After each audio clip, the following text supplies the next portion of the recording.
પાદરાના Tajpura road પર આવેલી Discovery international સ્કૂલમાં ફૂડ ફેસ્ટિવલનું આયોજન કરવામાં આવ્યું. છેલ્લા 1 વર્ષથી શરૂ થયેલી ડિસ્કવરી ઇન્ટરનેશનલ સ્કૂલ દ્વારા બાળકોના ભણતર સાથે ગણતરના વિવિધ કાર્યક્રમોનું આયોજન કરવામાં આવે છે, જેના ભાગરૂપે આજે ફૂડ ફેસ્ટિવલનું આયોજન કરવામાં આવ્યું હતું. સ્કૂલમાં અભ્યાસ કરતા બાળકો દ્વારા વિવિધ અલગ અલગ પ્રકારની વાનગીઓ બનાવીને લાવવામાં આવી હતી, જેનું પ્રદર્શન યોજવામાં આવ્યું હતું. આ પ્રસંગે સ્કૂલ દ્વારા બાળકોના વાલીઓને આમંત્રિત કરવામાં આવ્યા હતા, જેઓ પણ ખૂબ મોટી સંખ્યામાં હાજર રહ્યા હતા. ગુજરાતી, બંગાળી, રાજસ્થાની, સાઉથ ઇન્ડિયન સહિતની અલગ અલગ વાનગીઓનું પ્રદર્શન યોજવામાં આવ્યું હતું. વાનગીઓ સાથે વિદ્યાર્થીઓએ પણ અલગ અલગ રાજ્યોના પહેરવેશ પહેરી પ્રદર્શન યોજ્યું હતું, જે આકર્ષણનું કેન્દ્ર બન્યું હતું. આવેલા વાલીઓએ અલગ અલગ બાળકોની વાનગીનો સ્વાદ પણ લીધો હતો. સ્કૂલ દ્વારા યોજવામાં આવેલા કાર્યક્રમ આકર્ષણનું કેન્દ્ર બન્યો હતો. ડિસ્કવરી ઇન્ટરનેશનલ સ્કૂલ જે 2024થી સ્ટાર્ટ થઈ છે, એમાં અમારો મુખ્ય ઉદ્દેશ બાળકોના શિક્ષણની સાથે સાથે સંસ્કાર, ભણતરની સાથે ઘડતર આપવાનો છે. બાળકો પુસ્તકીય જ્ઞાન તો લે જ છે, પણ એની સાથે સાથે એમાં વર્લ્ડમાં જે થઈ રહ્યું છે તેનું પણ એ લોકોને અવેરનેસ આવે, જુદી જુદી સંસ્કૃતિઓ વિશે બાળકો જાણે, તેની માટે અમે અવનવા પ્રયોગો કરતા હોય છે. અને એના જ એક ભાગ રૂપે આજે એક ફૂડ ફેસ્ટિવલનું આયોજન કર્યું છે. ફૂડ ફેસ્ટિવલમાં કુલ 4 સ્ટેટમાં અમે બાળકોને ડિવાઈડ કર્યા છે, જેમાં Gujarat, Rajasthan, west Bengal and south. બાળકો આ 4 સ્ટેટની તૈયારી કરી આ 4 સ્ટેટ પ્રમાણે એમના ફેસ્ટિવલ્સ, એમનો પહેરવેશ, એમનું ફૂડ અને એમના રિચ્યુઅલ્સ, આ બધા જનું એક ઝાંખી તમામને કરાવી રહ્યા છે.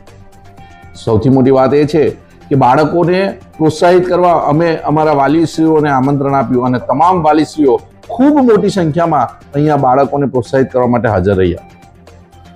બાળકોને આ બધું કરતા જોઈ વાલીઓ ખૂબ પ્રભાવિત થયા અને ગળગળા થઈને પોતાના બાળકની ટેલેન્ટ જોઈ અને તે પણ નવાઈ પામ્યા છે. એટલે જુદી જુદી પ્રવૃત્તિઓથી બાળકોનો શિક્ષણમાં વિકાસ થાય, બૌદ્ધિક વિકાસ થાય, સાંસ્કૃતિક વિકાસ થાય અને તેમાં જીવનનું ઘડતર થાય, એ માટે ડિસ્કવરી ઇન્ટરનેશનલ સ્કૂલ અવનવા પ્રોગ્રામો કરતા રહે છે. અને એ જ પ્રોગ્રામ પૈકીનો અમારો ફૂડ ફેસ્ટિવલ ખૂબ સફળતાપૂર્વક ચાલી રહ્યો છે. એ બદલ વાલીશ્રીઓ તમામનો. ડિસ્કવરી ઇન્ટરનેશનલ સ્કૂલ જે પાદરામાં આવી છે, આજે ત્યાં ડિસ્કવરી સ્કૂલમાં બાળકો દ્વારા અલગ અલગ વિવિધ પ્રકારના ભોજન, જેમ કે ફૂડ ફેસ્ટિવલ રાખ્યો છે.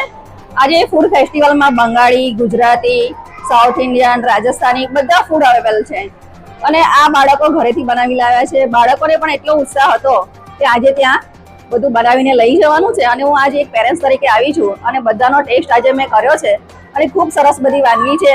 આમાંથી શીખવા મળે છે કે બાળકોને નવું શીખવા મળે છે, બાળકો બી પ્રોત્સાહિત થાય છે. આજે બહુ જ મોટી સંખ્યામાં પેરેન્ટ્સ આવ્યા છે. આગળ પણ વિધાઉટ ફાયરનો પ્રોગ્રામ રાખ્યો હતો, જેમાં અહીંયા ફાયર વગર બનાવવામાં બધું આવ્યું હતું ને એ પણ ખૂબ મોટી સંખ્યામાં બધા પેરેન્ટ્સે ભાગ લીધો હતો. અને આ સ્કૂલમાં અલગ અલગ પ્રકારના બધા ફંક્શન કરે છે અને પ્રોત્સાહિત. આજે અમે ડિસ્કવરી ઇન્ટરનેશનલ સ્કૂલમાં આવ્યા છે. અહીંયા આજે ફૂડ ફેસ્ટિવલનો કાર્યક્રમ રાખેલ છે. તેમાં બધા જ બાળકોએ ખૂબ જ સરસ રીતે પાર્ટિસિપેટ કર્યો છે. દરેક અલગ વેસ્ટ બંગાળ, રાજસ્થાની, ગુજરાતી દરેક ફૂડનું અહીંયા આયોજન પણ કરેલ છે. અને બધા જ વિદ્યાર્થીઓએ ખૂબ જ મહેનત પણ કરી છે અને મહેનતની સાથે ભણતરની સાથે એ લોકોને આગળ આ બધી અલગ અલગ પ્રવૃત્તિઓમાં પણ ખૂબ સરસ રીતે ભાગ ભજવે છે. અમે આજે બધા જ ફૂડની વેરાયટીઓ અહીંયા ટેસ્ટ કરેલ છે. અમને ખૂબ જ સારી લાગી છે અને અમને આનંદ છે કે વિદ્યાર્થીઓને ભણતરની સાથે ગણતર બી મળી રહ્યું છે અને ખૂબ જ ઉત્તરોત્તર પ્રગતિ ડિસ્કવરી સ્કૂલ કરી રહેલ છે.